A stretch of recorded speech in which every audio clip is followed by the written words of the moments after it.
Notre histoire commence dans l'ancien royaume de Perse, où le peuple juif vivait en exil sous le règne du roi Xerxès. Parmi eux se trouvait une jeune femme belle et courageuse nommée Esther, qui allait s'élever à une position d'influence et sauver son peuple de la destruction. Dans la citadelle de Suse, le roi Xerxès organisa un somptueux banquet de 180 jours pour exposer la richesse et la splendeur de son royaume. À la fin de cette période, il offrit un festin de 7 jours pour tout le peuple. Le 7e jour, alors qu'il était de bonne humeur à cause du vin, le roi Xerxès ordonna à la reine Vashti de venir devant lui pour exhiber sa beauté. Mais Vashti refusa, ce qui mit le roi en colère. Suivant le conseil de ses conseillers, Xerxès la déposa et lui retira son titre de reine. Pour trouver une nouvelle reine, une recherche fut lancée dans tout l'empire pour rassembler les plus belles jeunes vierges. Elles furent amenées dans le harem du roi sous la garde de Hégé, l'eunuque responsable des femmes. Parmi elles se trouvait Esther, aussi connue sous le nom de Hadassa, une orpheline élevée par son cousin Mardochée. Mardochée recommanda à Esther de ne pas révéler sa nationalité ni ses origines. Après une année de soins de beauté, chaque jeune femme allait être présentée au roi. Lorsque le tour d'Esther arriva, elle gagna la faveur de tous ceux qui la voyaient, y compris celle du roi. Xerxès fut si charmé par sa beauté et sa grâce qu'il plaça la couronne royale sur sa tête et la fit reine à la place de Vashti. Esther garda son identité juive secrète, selon les conseils de Mardochée. Pendant ce temps, Mardochée, qui était assis à la porte du roi, entendit parler d'un complot visant à assassiner le roi Xerxès. 2 officiers du roi, Bigtan et Teresh, complotaient sa mort. Mardochée en informa la reine Esther, qui transmit l'information au roi en créditant Mardochée. L'affaire fut vérifiée, jugée fondée, et les 2 comploteurs furent pendus. Cela fut consigné dans le livre des chroniques en présence du roi. Un Agagite nommé Haman fut ensuite élevé par le roi Xerxès au rang le plus haut, au-dessus de tous les autres nobles. Tous les officiers royaux à la porte du roi s'agenouillaient et se prosternaient devant Haman, comme le roi l'avait ordonné. Mais Mardochée refusa de s'agenouiller ou de lui rendre hommage. Haman, rempli de rage, chercha non seulement à faire périr Mardochée, mais aussi tout le peuple juif dans le royaume de Xerxès. Pour choisir la date idéale pour exécuter son plan, Haman tira au sort, le pur en hébreu, et le sort tomba sur le 13e jour du 12e mois, le mois d'Adar. Haman dit alors au roi Xerxès, « Il y a un peuple disséminé parmi les peuples de tes provinces, qui se tient à l'écart. Leurs lois sont différentes de celles des autres peuples, et ils n'obéissent pas aux lois du roi. Il n'est pas dans l'intérêt du roi de les tolérer. Si cela plaît au roi, qu'un décret soit émis pour les faire disparaître, et je verserai 10 000 talents d'argent dans le trésor royal. » Le roi ôta son anneau sigillaire et le donna à Haman pour sceller le décret. Celui-ci fut envoyé par coursier dans toutes les provinces du roi, ordonnant de tuer tous les Juifs, jeunes et vieux, femmes et enfants, en un seul jour, le 13e jour du 12e mois, et de piller leurs biens. La ville de Suse était en émoi, mais le roi et Haman s'assirent pour boire. Quand Mardochée apprit le décret, il déchira ses vêtements, se couvrit de sacs et de cendres, et alla dans la ville en criant avec amertume. Dans toutes les provinces où le décret arriva, les Juifs étaient en grand deuil, jeûnaient, pleuraient et se lamentaient. Les servantes et les eunuques d'Esther l'informèrent de l'état de Mardochée. Troublée, elle lui envoya des vêtements, mais il refusa de les accepter. Elle fit alors appeler Hatak, un eunuque du roi, pour comprendre ce qui troublait Mardochée. Mardochée lui raconta tout, y compris l'argent promis par Haman pour l'extermination des Juifs. Il lui remit aussi une copie du décret, demandant à Esther d'intercéder auprès du roi. Hatach rapporta les paroles de Mardochée à Esther. Elle répondit, « Tous les officiers du roi savent que quiconque entre dans la cour intérieure sans y être convoqué est puni de mort, sauf si le roi tend son sceptre d'or. »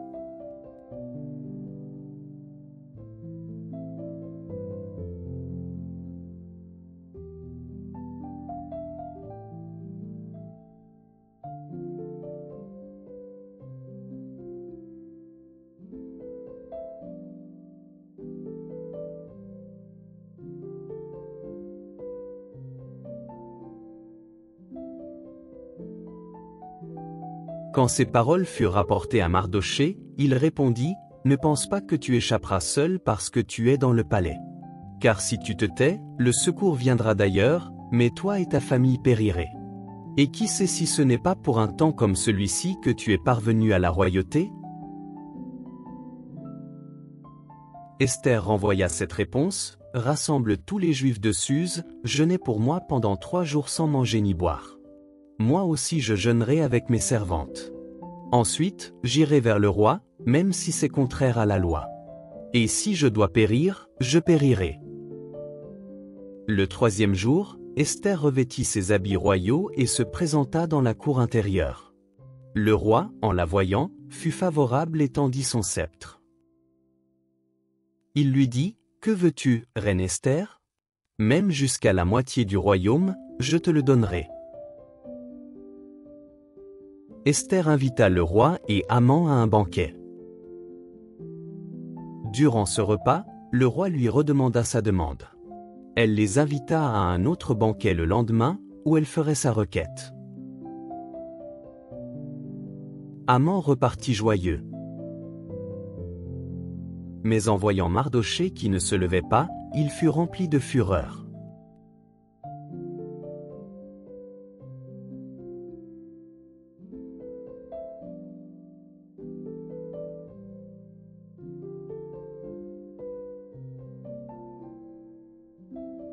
Chez lui, il se vanta à sa femme Zérech et à ses amis de sa richesse, de ses fils et des honneurs reçus. Il ajouta, « Je suis le seul qu'Esther a invité avec le roi. »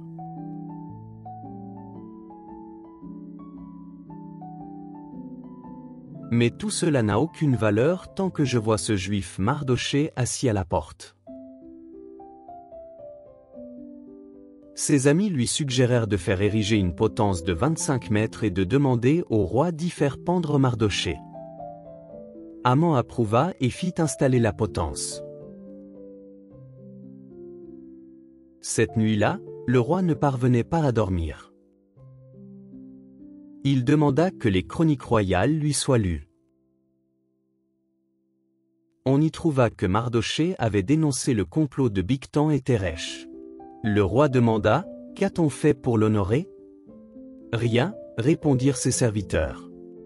Le matin, Haman vint demander l'exécution de Mardochée.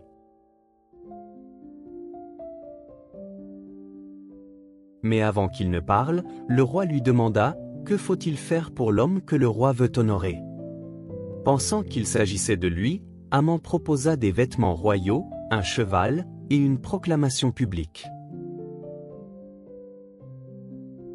Le roi lui dit, « Vite, fais cela pour Mardochée. » Haman, humilié, dut exécuter lui-même l'honneur de Mardochée. Il rentra chez lui en deuil, mais fut aussitôt convoqué au second banquet d'Esther. Le roi demanda à nouveau sa requête. Esther répondit, « Si j'ai trouvé grâce à tes yeux, sauve ma vie et celle de mon peuple. Nous avons été vendus pour être exterminés. » « Qui est cet homme » demanda Xerxès. Elle répondit, « Cet ennemi, ce méchant Haman. » Haman, terrorisé, supplia Esther.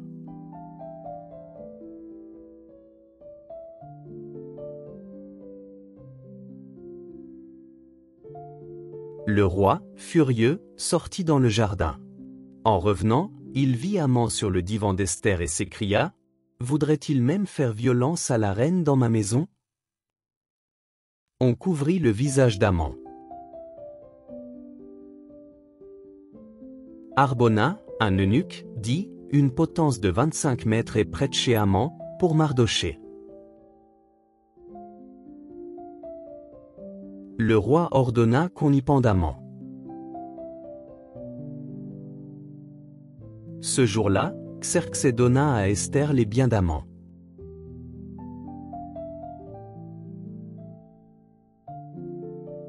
Mardochée fut amené devant le roi. Le roi lui remit son anneau royal et Esther le nomma gestionnaire des biens d'Aman.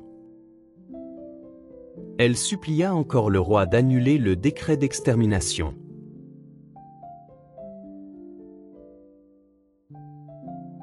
Le roi lui dit, « Écrivez un nouveau décret comme vous le jugez bon, en mon nom, et scellez-le. »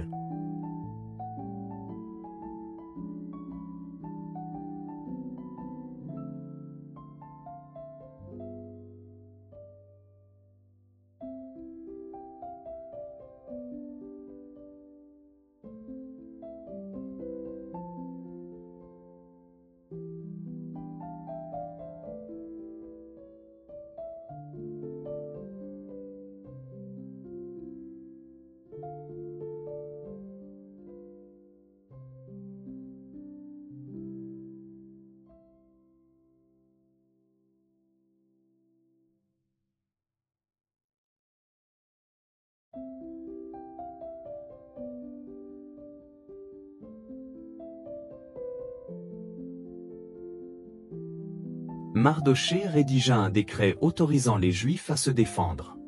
Le 13e jour du mois d'Adar fut fixé. Les courriers partirent en hâte avec l'édit.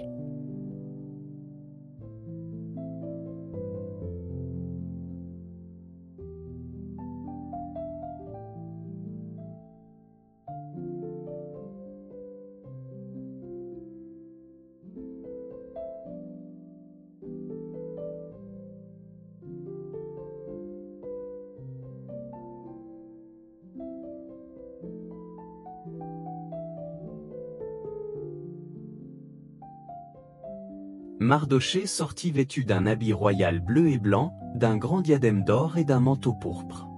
Suse était en fête. Pour les Juifs, ce fut un temps de joie, d'honneur et d'allégresse.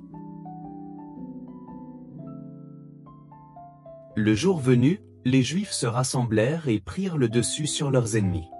À Suse, ils tuèrent 500 hommes et les 10 fils d'Aman, mais ne prirent pas les biens.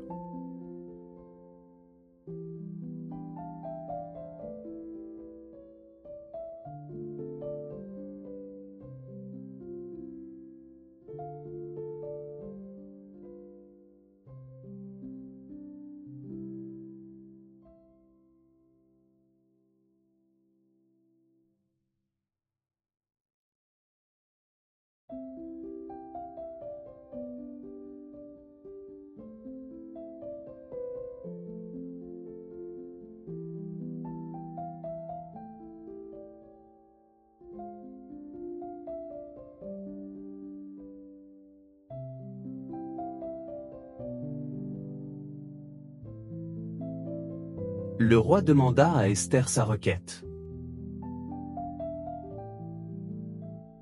Elle demanda que l'édit soit étendu au lendemain.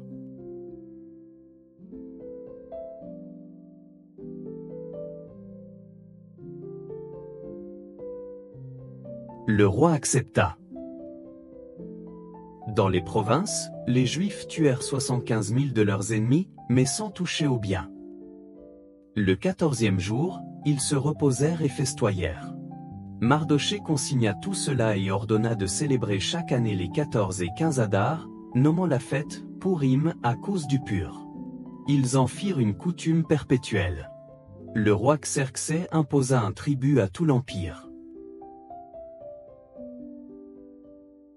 Tous ces hauts faits, ainsi que ceux de Mardochée, sont écrits dans les chroniques des rois de Médie et de Perse.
Mardochée, devenu le second après le roi, fut honoré parmi les Juifs, car il y œuvrait pour leur bien et défendait leur cause.